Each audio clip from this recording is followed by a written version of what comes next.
ჩემთან ხშირად მოდიან ადამიანები, რომლებიც უჩივიან თაბრუს ხვევას, თავის ტკივილებს, ყბის ჩაკეტილობას და ასევე ყელში თითქოს ბურთი აქვთ გაჭედილი, რის გამოც შეგრძნება აქვთ თითქოს ყლაპა უჭირთ. ამას თან ახლავს ყურის ტკივილი, ხელებში ძალის დაკარგვა, სიტყვების პოვნის ან სხვისი ნათქვამის გაგების გაძნელება. ასევე ხშირია ყელში მჟავიანობის მომატება, რის გამოც შეიძლება ენისა და ყელის არეში განვითარდეს მცირე ანთებითი პროცესი. ამ გამოვლენების ერთ-ერთი მიზეზი კისრის პირველი და მეორე მალის დისფუნქციაა. ამ მალებში გადის სისხლძარღვები, რომლებიც ტვინს კვებავს აუცილებელი სისხლითა და ჟანგბადით.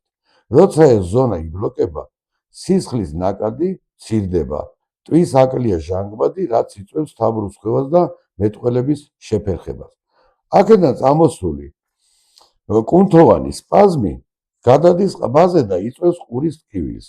ამავე ზონიდან იწყება ნერვები, რომელიც ხელებს მართავს.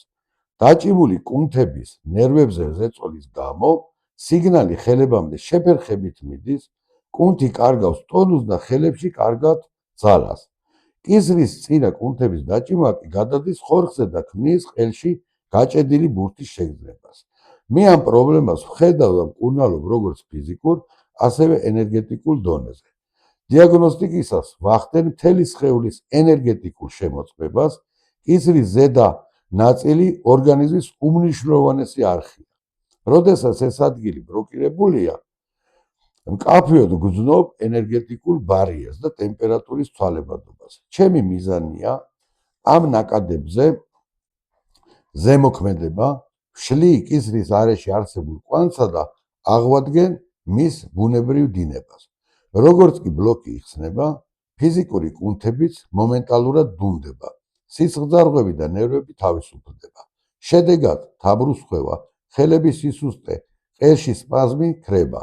თუ ეს სიმპტომები გამოვლინდა, აუცილებელია დიაგნოსტიკა, რათა დავადგინოთ კონკრეტული მიზეზი და დავიწყოთ მკურნალობა, რათა თავიდან ავიცილოთ სხვა ორგანოების დაავადებები.